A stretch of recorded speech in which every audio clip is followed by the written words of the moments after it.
नमस्कार मंडळी, मयुरीज किचनमध्ये तुम्हा सर्वांचं खूप खूप स्वागत आहे।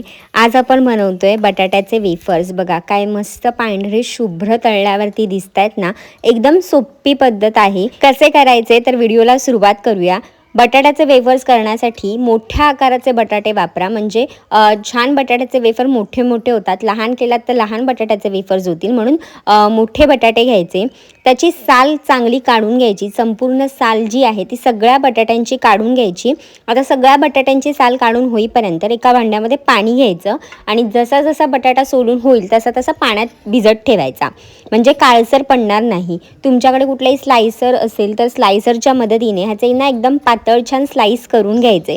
सुरीच्या मदतीने केलात तर जाडसर होतील, त्याच्यामुळे स्लायसरने हे मस्त चिप्स पडतात। आता चिप्स सुद्धा करून घेईपर्यंत दुसऱ्या भांड्यात पाणी घ्यायचं आणि सगळे चिप्स जे आहेत ते पाण्यातच भिजत ठेवायचे, म्हणजे ते काळसर पडणार नाही आणि बटाट्याचा जो स्टार्च असतो ना तो सुद्धा निघून जाईल। तर मी इथे एका भांड्यामध्ये पाणी घेतलं होतं आणि एक एक बटाटा जसा स्लाइस करून होतोय तसा मी पाण्यात घातला होता। आता पुन्हा दुसऱ्या भांड्यामध्ये पाणी घेते मी आणि त्याच्यात हे सगळे बटाट्याचे जे चिप्स आहेत ते दुसऱ्या पाण्यात घालते, म्हणजे एकंदर एक दोन वेळा मी ही प्रोसेस करून येते। त्याने काय होतं, बटाट्याचा स्टार्च जो असतो तो कमी व्हायला मदत होते। आता फायनल स्टेप करूयात। एका मोठ्या भांड्यामध्ये मी पाणी घेतले आणि एक तुरटीचा खडा घेतलेला आहे।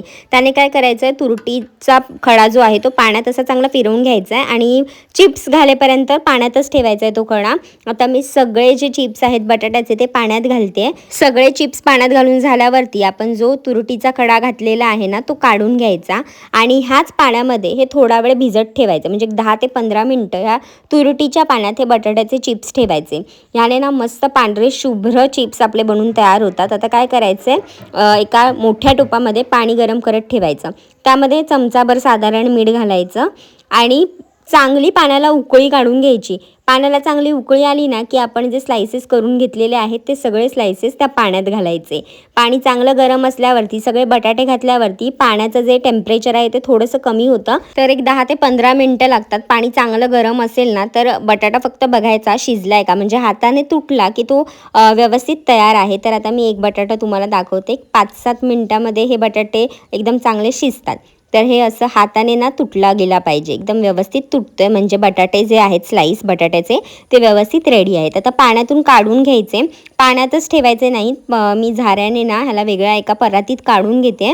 सगळे बटाट्याचे चिप्स आपण पाण्यातून काढून घेतल्याच्या नंतर एक मोठा पसरट कापड घालायचा उन्हामध्ये आणि त्याच्यावरती हे एक एक स्लाइस आहे ना असे मोकळे मोकळे करून लावायचे, जेणेकरून ते मस्तपैकी सुकायला मदत होते। एकावर एक घातलात तर पटकन सुकणार सुद्धा नाहीत।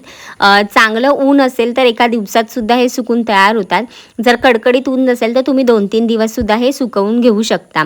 एकदा चांगलं ऊन लागलं ना की मस्त फॅन खाली सुद्धा ठेवू शकता रात्रभर आणि मग पुन्हा दुसऱ्या दिवशी उन्हात घालायचे आणि मस्त हे बटाट्याचे वेफर्स सुकले की कुठल्याही प्लास्टिक बॅगमध्ये तुम्ही भरून हवाबंद डब्यामध्ये सुद्धा हे स्टोअर करू शकता। पावसाळ्यामध्ये मस्त गरमागरम तळून खायचे सुंदर बटाट्याचे वेफर्स तयार होतात। जर तुम्ही मयुरीज किचनला अजूनपर्यंत सबस्क्राईब केलेलं नसेल ना तर लगेच जा, सबस्क्राईब करा आणि बेल आयकॉनवर क्लिक करायला विसरू नका, म्हणजे जेव्हा केव्हा मी माझी नवीन रेसिपी अपलोड करेल तेव्हा तुम्हाला त्याचं नोटिफिकेशन मिळेल। तर बघा हे एका दिवसातच, म्हणजे मी सकाळी घातले होते 10 वाजता, तर हे दुपारी 2 वाजता साधारण जे आहे ते एक बाजूने एकदम व्यवस्थित सुकलेली आहे आणि मी ना अशी पलटून घेते, म्हणजे मस्तपैकी सगळे बटाट्याचे वेफर ना एकसारखे मस्त सुकून तयार होतील।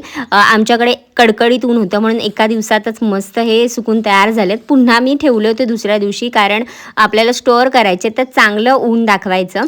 नंतर मग मस्त गरम तेल करून घ्यायचं, गॅसचा फ्लेम थोडा स्लो करायचा आणि हे बटाट्याचे वेफर्स जे आहे ते तळायचे। बाहेरचे खाण्यापेक्षा तुम्ही हे घरच्या घरी असे करून स्टोअर करून ठेवू शकता, लहान मुलांना सुद्धा खायला देऊ शकता।